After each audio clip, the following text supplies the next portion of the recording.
Hello friends, welcome back to Shada classes. I hope you all are fine and keep going on your studies well. So today last time हमने एक chapter start किया था 11th class का, जिसमें हमने cell के बारे में कुछ डिस्कशन की थी और आज हम उसी के आगे थोड़ा सा कंटिन्यू करने वाले हैं, जिसमें हम पढ़ेंगे कि प्रोकैरियोटिक सेल क्या होता है। क्योंकि लास्ट लेक्चर में हमने जस्ट एक इंट्रोडक्टरी लेक्चर लिया था और आज जब आप ये पढ़ेंगे प्रोकैरियोटिक सेल तो आई होप और ये मुझे विश्वास है कि आपको बहुत अच्छे से ये समझ में आने वाला है। Just focus on what I am writing and please जब भी आप ये पढ़ें अपनी एक नोटबुक साथ में लेकर पढ़ें। जो डायग्राम्स जो चीज़ें जैसे कराई जाती हैं अगर उसे साथ साथ आप नोट करेंगे तो बहुत अच्छे से समझ आने वाला है। So please keep going on your studies well and B focus on the board. चलिए आज हम स्टार्ट करते हैं प्रोकैरियोटिक सेल, जिसके बारे में हमने कल बहुत ब्रीफ में पढ़ा था और हमने सिर्फ ये पढ़ा था कि इसका मतलब क्या होता है। आज हम सबसे पहले इसके स्ट्रक्चर की बात करने वाले हैं। सबसे पहले जो हम बात करेंगे इसके स्ट्रक्चर की। तो स्ट्रक्चर में हम क्या पढ़ेंगे, हम इसका स्ट्रक्चर पहले ड्रॉ करेंगे, हम समझेंगे कि क्या क्या चीज़ें हैं, फिर इसके ऊपर आगे और काम करेंगे। चलिए सबसे पहले स्ट्रक्चर ड्रॉ करते हैं। तो आपको पता है कभी भी हम किसी भी एक सेल का अगर स्ट्रक्चर ड्रॉ करते हैं तो स्ट्रक्चर ड्रॉ करते हुए सबसे पहले जो उसकी आउटर वॉल होती है that is its cell membrane. हम सबसे पहले ये जो स्ट्रक्चर बना रहे हैं that is its cell membrane. तो प्लीज़ अपनी नोटबुक्स उठाइए और उसको साथ के साथ ड्रॉ कीजिए ताकि आप लोगों को भी समझ में आए कि स्ट्रक्चर कैसे बना हुआ है। और अगर आपके एग्जाम्स में कभी स्ट्रक्चर रिलेटेड डिटेल्स पूछी जाए तो आपको वो एग्जैक्टली समझ में आए कि किस चीज़ के बारे में बात की जाए। चलिए सबसे पहले जो हमने बात की ये जो था this is our cell membrane. क्या थी ये हमारी सेल मेम्ब्रेन। आपको पता है सबसे आउटर मोस्ट स्ट्रक्चर होता है हमारे सेल का। ये जो स्ट्रक्चर हम डिस्कस कर रहे हैं that is about bacterial cell, क्योंकि हमें पता है प्रोकैरियोट्स में मोस्टली सारे बैक्टीरिया आते हैं तो हम बैक्टीरियल सेल का ही स्ट्रक्चर डिस्कस करेंगे। चलिए आगे देखते हैं। सेल मेम्ब्रेन के बाद हमने यहाँ पे ड्रॉ की एक सेल वॉल। इसके बाद क्योंकि जो सेल ये होता है, ये जो सेल मेम्ब्रेन है यहाँ पर इस सेल मेम्ब्रेन की कोई डिफाइंड शेप नहीं होती, क्योंकि सेल मेम्ब्रेन की लिमिटेशन कह सकते हैं आप कि जो सेल मेम्ब्रेन है वो थोड़ी सी फ्लेक्सिबल होती है और फ्लेक्सिबल होने की वजह से ये इजीली सेमी परमिएबल है। आपने जूनियर सेक्शंस में पढ़ा हुआ है। तो हमने क्या किया, हमने इसकी एक आउटर वॉल बना दी जो इसको एक डिफाइंड शेप, एक डिफाइंड कह सकते हैं डिफाइंड रिजिडिटी प्रोवाइड करे। क्लियर। चलिए ये जो हमने ड्रॉ की ब्लैक कलर से that is its cell wall, जो क्या थी इसकी cell wall. Clear. Now is it is its cell wall. अब इस सेल वॉल के बाहर भी एक स्ट्रक्चर प्रेजेंट होता है, जिस स्ट्रक्चर की अगर हम बात करें then it is a jelly और slimy layer over the cell membrane. Cell membrane के बाहर एक स्लिमी सी लेयर प्रेजेंट है, जो क्यों प्रेजेंट है, जस्ट इसकी एक मेंटेनेंस के लिए और इसको प्रोटेक्शन प्रोवाइड करने के लिए। नंबर ऑफ फंक्शन है उसके, वो हम डिटेल में आगे डिस्कस करेंगे। तो ये जो स्लाइमी सी लेयर है, इस लेयर का नेम क्या है, आपने अगर एनसीईआरटी को थोड़ा सा ध्यान से अगर थोड़ी सी भी उसके बारे में कुछ स्टडी की है तो इसमें आपने सेल एनवेलप के बारे में पढ़ा होगा। और सेल एनवेलप के हमने 3 फंक्शंस पढ़े, 3 पार्ट्स पढ़े थे। तो ये जो थर्ड पार्ट हम लिखने जा रहे हैं, ये जो हमने डॉटेड लाइन स्ट्रक्चर बनाया है ये है ग्लाइकोकैलिक्स। क्या है ये, ग्लाइकोकैलिक्स। और अगर हम इन तीनों स्ट्रक्चर्स को मिला देंगे तो हमारे पास बन जाता है सेल एनवेलप। क्या बन जाता है, सेल एनवेलप। क्लियर। तो हमने अभी तक 3 स्ट्रक्चर ड्रॉ किए। सबसे पहले सेल मेम्ब्रेन, फिर हमने बनाई इसकी ब्लैक कलर की ये सेल वॉल, और उसके बाद हमने इसका आउटर स्ट्रक्चर ड्रॉ किया। आउटर जो एक प्रोटेक्टिव कवरिंग प्रेजेंट है जिसको हम बोलते हैं ग्लाइकोकैलिक्स। क्लियर। चलिए अब अंदर के स्ट्रक्चर की बात करते हैं। अगर हम अंदर के स्ट्रक्चर की बात करें तो सबसे पहले देखो सेल का एक मेन पार्ट होता है जो सेल की एग्जिस्टेंस के लिए रिस्पॉन्सिबल है, जो क्या है, it is it's genetic material.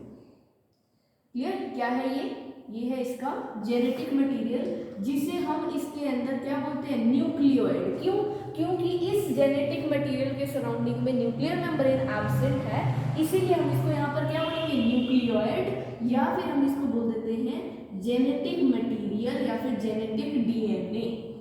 क्या बोल देंगे, जेनेटिक मटेरियल या फिर जेनेटिक डीएनए। उसके बाद अगर हम अदर पार्ट्स की बात करें तो इसके पास कुछ डॉट लाइक स्ट्रक्चर्स प्रेजेंट होते हैं, और यही डॉट लाइक स्ट्रक्चर्स जो है these are ribosome. Whenever they present over the mRNA, ये आरएनए के ऊपर प्रेजेंट होते हैं, तो हम इसे यहाँ पर कहते हैं पॉलीराइबोसोम। क्या बोलेंगे, क्योंकि एमआरएनए के ऊपर मल्टीपल राइबोसोम अटैच्ड है, तो हमने इसे बोल दिया पॉलीराइबोसोम, या फिर हम इसको बोल देते हैं पोलिसोम। क्या बोल देंगे, पोलिसोम। क्लियर। और ये जो डॉटेड लाइन स्ट्रक्चर हमने बनाए, जो छोटे छोटे से स्ट्रक्चर यहाँ पर प्रेजेंट है, वो है राइबोसोम। क्लियर, ये क्या है, राइबोसोम। चलिए और आगे डिस्कस करते हैं। इस जेनेटिक डीएनए से एक्स्ट्रा यहाँ पर एक और डीएनए प्रेजेंट होता है, ठीक है, जिसको हम कह सकते हैं small circular piece of DNA. ये जो है इसे हम बोलते हैं प्लाज्मिड। क्या है ये, इट इज प्लाज्मिड। और प्लाज्मिड की अगर हम डेफिनेशन के बारे में थोड़ा सा डिस्कस करें तो ये क्या होता है, it is the extra DNA. ये एक एक्स्ट्रा डीएनए है जो कि सिंगल सर्कुलर डीएनए होता है। हम आगे डिस्कस करेंगे इसके बारे में डिटेल में। चलिए, ये तो हो गया ये हमारे इंटरनल ऑर्गेनेल्स की थोड़ी सी बात। अब ये जो हमने सेल मेम्ब्रेन ड्रॉ की थी, जो हमें पता है कि सेल परमिएबल होती है, कुछ सेल्स में यहाँ पर ये सेल मेम्ब्रेन क्या करती है, अंदर की साइड फोल्डेड हो जाती है, इस तरह से। ये इस तरह से फोल्डेड है। ये जो फोल्डेड स्ट्रक्चर है, इस फोल्डेड स्ट्रक्चर को हम बोलते हैं मीजोजोम। क्या बोलते हैं, मीजोजोम, जो यहाँ पर कहीं ना कहीं किस चीज की तरह काम करता है, जैसे यूकैरियोट्स होते हैं, यूकैरियोट्स में जो काम माइटोकॉन्ड्रिया करता है, ये कहीं ना कहीं इन प्रोकैरियोट्स में माइटोकॉन्ड्रिया की तरह ही काम करता है। बट हम इसको माइटोकॉन्ड्रिया नहीं कहते, क्यों, क्योंकि ये एक अलग से ऑर्गेनेली नहीं है, ये एक्सटेंशन है सेल मेम्ब्रेन की, तो इसीलिए हम यहाँ पर इसका नाम रखते हैं मीजोजोम। क्लियर। बट ये काम किसकी तरह करता है, माइटोकॉन्ड्रिया की तरह कर रहा है। चलिए, उसके बाद थोड़ा सा अगर इसके अलावा कुछ देखें तो ये जो हमने सेल मेम्ब्रेन की कुछ एक्सटेंशन जो बाहर की तरफ बनाई है, इसे हम बोलते हैं पिलाई और फिम्ब्री, जो कहीं ना कहीं इसको इसकी रिप्रोडक्शन के टाइम पर इसको वर्क करती हैं। और इसके अलावा यहाँ पर एक चीज और क्या हो सकती है, इसके अलावा जो इसमें प्रेजेंट है, इसके अंदर का फ्लूइड कंटेंट, और जिसे हम क्या बोलते हैं, जो आप सबको पता है कि इसका बचा हुआ फ्लूइड कंटेंट क्या होगा, फ्लूइड कंटेंट इज साइटोप्लाज्म। क्या होगा, साइटोप्लाज्म। आई थिंक आपको ये स्ट्रक्चर समझ में आया होगा। इस स्ट्रक्चर में क्या क्या चीजें हैं, ये सारी चीजें समझ में आएंगी। अब हम वन बाय वन इन्हीं स्ट्रक्चर की डिटेल्ड पार्ट पढ़ने वाले हैं। यहाँ पे मैं एक एक चीज, एक एक पार्ट को हम उठाएंगे और उसे डिटेल में पढ़ेंगे, ताकि हमें ये चीज समझ में आए कि क्या क्या पार्ट्स हैं इसके। क्लियर। चलिए, सबसे पहले हम बात करते हैं, हम आउटर कवरिंग से क्यों ना स्टार्ट करें, तो आउटर कवरिंग हमें पता है क्या है हमारी, सेल एनवेलप। चलिए, सेल एनवेलप की बात करते हैं। अगर हम सेल एनवेलप की बात करें तो this is our cell envelope. चलिए, सेल एनवेलप को देखो, अभी हमने क्या कहा, it made up of 3 parts. इसके 3 पार्ट्स हैं। कौन कौन से 3 पार्ट्स हैं वो देख लेते हैं। तो इसके 3 पार्ट्स कौन कौन से हैं, फर्स्ट वन इज ग्लाइकोकैलिक्स। सबसे बाहर वाला पार्ट क्या है, ग्लाइकोकैलिक्स। सेकेंड पार्ट क्या है इसका, cell membrane, sorry cell wall. और थर्ड पार्ट है इसका सेल मेम्ब्रेन। तो हमें इतनी पार्टों में डायग्राम से ही समझ में आ गई कि इसके 3 पार्ट्स हैं। कौन कौन से 3 पार्ट्स, ग्लाइकोकैलिक्स, सेल वॉल और सेल मेम्ब्रेन, ये इसके 3 पार्ट प्रेजेंट हैं। अगर हम इन्हीं 3 पार्ट्स की वन बाय वन बात करें तो सबसे पहले ग्लाइकोकैलिक्स, क्योंकि वो आउटर कवरिंग सबसे पहले बाहर से अंदर की तरफ जा रहे हैं, तो इसी की बात कर लेते हैं। तो सबसे पहले अगर इसकी बात करें तो ग्लाइकोकैलिक्स क्या है, अभी हमने पढ़ा, it is a slimy layer. ये स्लिमी लेयर होती है, किसकी बनी होती है, it is made up of polysaccharide. ध्यान देना इस चीज पर, ये इंपॉर्टेंट पॉइंट है इसका कि ये किससे बनी हुई है, ये बनी हुई है पॉलीसेकेराइड से। क्यों, क्योंकि अगर हम इसके फर्दर सेल्स की बात करेंगे, हम यूकैरियोट्स की बात करेंगे, तो उनमें ये ओलिगोसेकेराइड की बनी होती है। तो इसीलिए इंपॉर्टेंट पॉइंट है कि ये किस चीज की बनी हुई है, पॉलीसेकेराइड की बनी हुई है। और अलग अलग प्रोकैरियोटिक सेल में, अलग अलग ऑर्गेनिज्म में, जो प्रोकैरियोटिक ऑर्गेनिज्म है उसमें ये पॉलीसेकेराइड अलग अलग होती है। इसीलिए ये कहीं ना कहीं एक फंक्शन की तरह एक काम करती है। किसकी तरह काम करती है? It is acting as cell identification. ये सेल आइडेंटिफिकेशन की तरह भी काम करती है।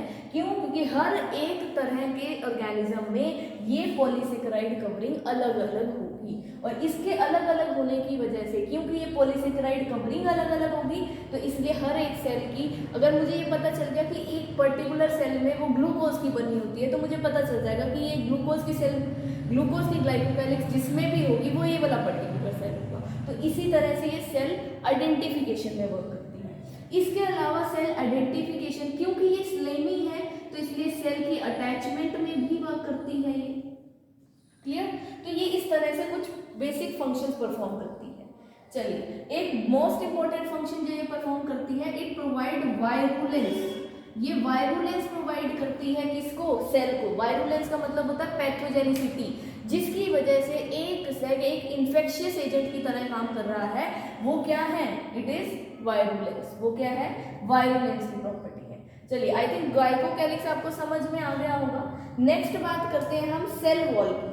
अगर हम सेल वॉल की बात करें तो यूजुअली ये सब में प्रेजेंट होता है, बट एक प्रोकैरियोटिक ऑर्गेनिज्म ऐसा है जिसमें ये सेल वॉल एब्सेंट होती है, दैट इज माइकोप्लाज्मा। कौन सा ऑर्गेनिज्म है? ये ऑर्गेनिज्म है माइकोप्लाज्मा। ये माइकोप्लाज्मा में एब्सेंट होती है। बट अब क्वेश्चन यह राइज हुआ कि अगर ये माइकोप्लाज्मा में एब्सेंट होती है बट बाकियों में तो प्रेजेंट है, तो जिसमें ये प्रेजेंट है उसमें ये किससे बनी हुई है? तो अगर हम उसकी बात करें, जिसमें ये प्रेजेंट है उसमें ये बनी होती है किससे? पेप्टाइडोग्लाइकन से। किससे बनी होती है? पेप्टाइडोग्लाइकन से। अब कौन से पेप्टाइडोग्लाइकन? दो बेसिक पेप्टाइडोग्लाइकन को यूज किया जाता है। एक यूज किया जाता है एन एसिटाइल ग्लूकोसामीन। फर्स्ट क्या है? N acetyl glucosamine.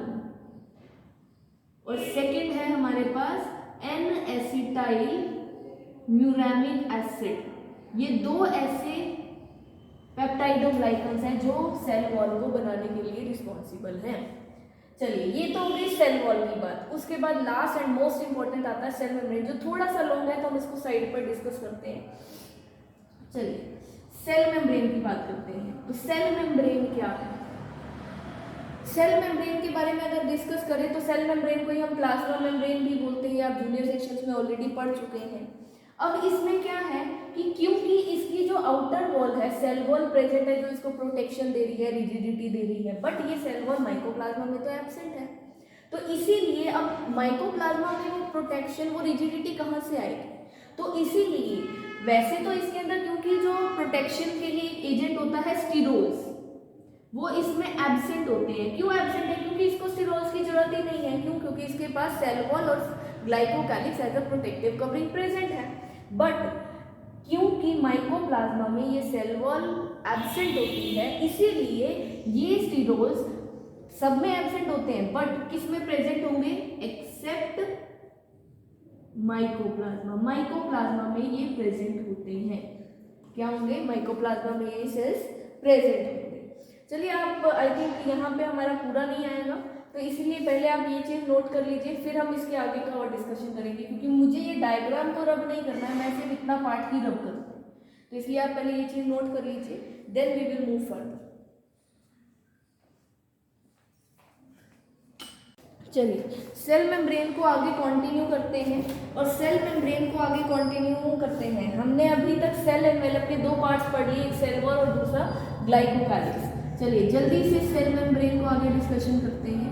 अगर हम सेल मेम्ब्रेन की फर्दर बात करें तो अभी हमने कहा कि सेल मेम्ब्रेन के पास स्टीरोल्स नहीं होते, बट माइकोप्लाज्मा के पास ये प्रेजेंट होते हैं। ये चीज़ हमने अभी डिस्कशन की है। अब इसी को ही फर्दर अगर देखें तो ये जो माइकोप्लाज्मा है, इसके अलावा अभी हमने देखा कि ये जो सेल मेम्ब्रेन है हमारी, इसके दो तरह के एक्सटेंशन है।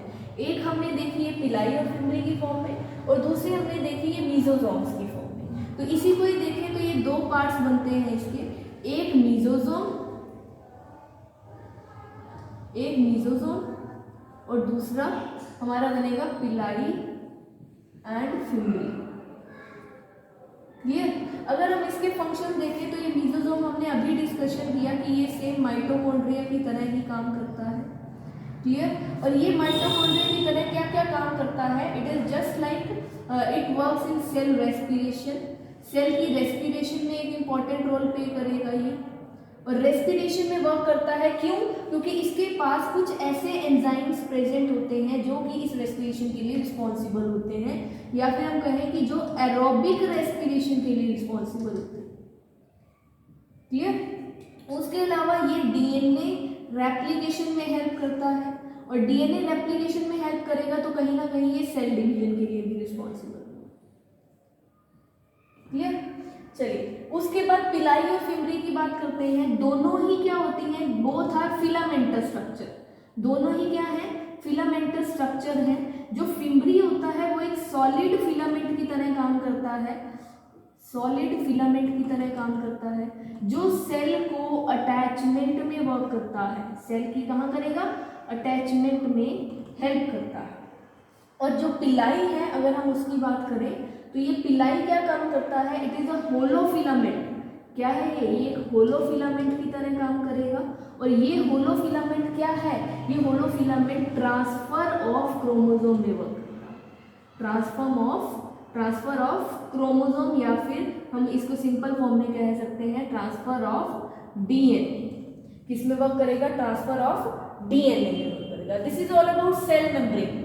अगर सेल मेम्ब्रेन से आगे चले तो हमारे पास नेक्स्ट पार्ट आता है, कौन सा नेक्स्ट पार्ट है, नेक्स्ट पार्ट इज न्यूक्लियोइड। और अगर हम न्यूक्लियोइड की बात करें तो न्यूक्लियोइड क्या है, it is nothing, it is also known as genophore. इसको हम और क्या, it can also be known as genophore, या फिर हम इसको कह सकते हैं it is incipient nucleus, incipient nucleus, clear, या इंसिपिएंट डीएनए कह सकते हैं।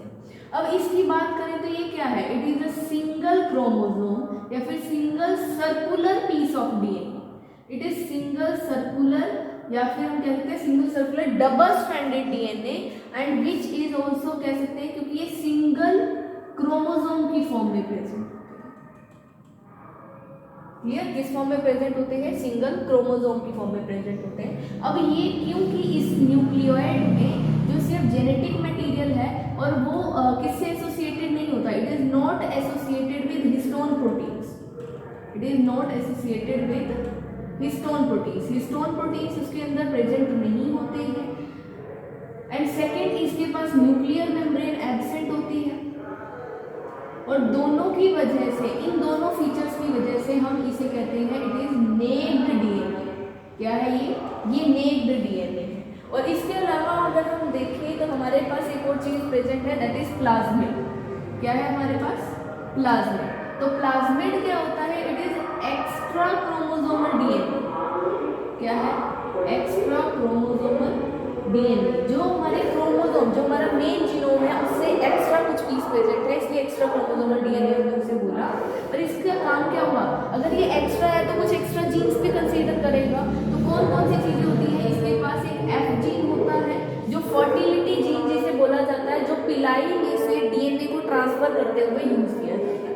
उसके अलावा इसके पास आर जीन है जो रेजिस्टेंट प्रॉपर्टी देगा, और थर्ड इसके पास निफ जीन होता है जो नाइट्रोजन फिक्सेशन में होगा, क्लियर। उसके बाद ये हो गया हमारे प्लाज्मिड के बारे में। अब हमारे पास बचा राइबोसोम्स एंड पॉलीराइबोसोम्स। अगर हम राइबोसोम्स की बात करें तो जो राइबोसोम्स हैं, ठीक है, प्रोकैरियोट्स में 70S टाइप के होते हैं, और इसी को अगर हम फर्दर देखें तो ये दो सब यूनिट्स में डिवाइडेड होते हैं। कौन कौन सी, एक 50S और दूसरी 30S। ये दो तरह की सब यूनिट्स इसमें प्रेजेंट होती है, क्लियर। और यही राइबोसोम्स हैं, जब ये ट्रांसलेशन करेंगे, मतलब जब प्रोटीन की फॉर्मेशन करेंगे तो एमआरएनए के साथ अटैच हो जाएंगे, और बहुत सारे राइबोसोम एक टाइम पर अटैच होते हैं, इसलिए इस स्ट्रक्चर को बोलते हैं पॉलीराइबोसोम या फिर पॉलीसोम, क्लियर। उसके अलावा हमारे पास जो स्ट्रक्चर बचा that is flagellum. I think we have to rub this. So cell membrane I think आप लोगों ने नोट कर लिया होगा, इससे हम रब करते हैं और थोड़ा सा आगे जो हमारा रहेगा उसे कंप्लीट करते हैं। That is it, that is about flagellum. क्या है ये, फ्लैजिलम। क्या है ये? फ्लैजिलम। अगर हम फ्लैजिलम की बात करें तो फ्लैजिलम क्या है? तो फ्लैजिलम जो है it is not present in all the prokaryotic organism. कुछ में होगा, कुछ में नहीं होगा। अगर ये हम प्रेजेंट होता है तो उन केसेस में इट इज कंपोज्ड ऑफ, ये किस चीज से बना होता है? It is made up of flagellin protein, flagellin protein. But eukaryotes में क्योंकि ये ट्यूबुलिन से बना हुआ था तो हम यहाँ पे लिख देते हैं it is but not tubulin. Tubulin से नहीं बना होता क्योंकि यूकैरियोट्स में ट्यूबुलिन प्रोटीन होता है और प्रोकैरियोट्स में फ्लैजिलिन प्रोटीन प्रेजेंट होते हैं। And last is about reproduction. ये रिप्रोडक्शन किस तरीके से करते हैं? तो अगर रिप्रोडक्शन की बात करें it is done by amitosis. Amitosis से करेंगे। अब ये एमाइटोसिस क्या होता है? यूजुअली जब भी सेल डिवीजन की जाती है तो उसमें सबसे पहले क्रोमेटिन क्रोमोसोम्स की फॉर्म में कंडेंस होते हैं और उस कंडेंसेशन के बाद स्पिंडल फाइबर्स बनेंगे एंड फर्दर एक लॉन्ग प्रोसेस है। बट क्योंकि यहाँ पर ये एमाइटोसिस है उस केस में यहाँ पे ना ही क्रोमोसोम फॉर्मेशन होगी और ना ही स्पिंडल फॉर्मेशन होगी। क्लियर? तो यहाँ पे कैसे होगी? इसके फर्दर दो स्टेप होंगे। यहाँ पे सिंपली क्या होगा? एक न्यूक्लियर कॉन्स्ट्रिक्शन होगी which is followed by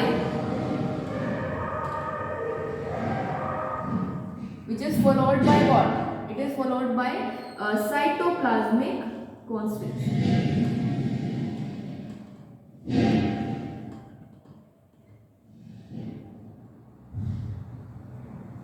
clear?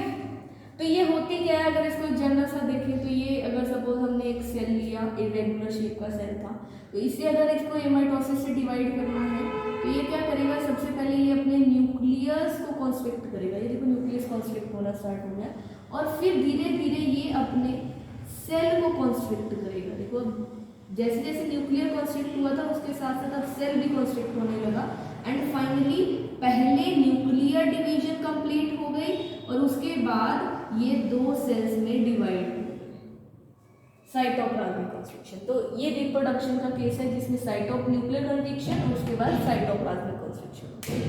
I hope आपको ये सब चीज़ें समझ में आई होंगी एंड प्लीज़ जब भी डायग्राम ड्रॉ करें तो आप वीडियो को अच्छे से देखें और साथ के साथ ड्रॉ करें, अदरवाइज ये आपको समझ में नहीं आएगा।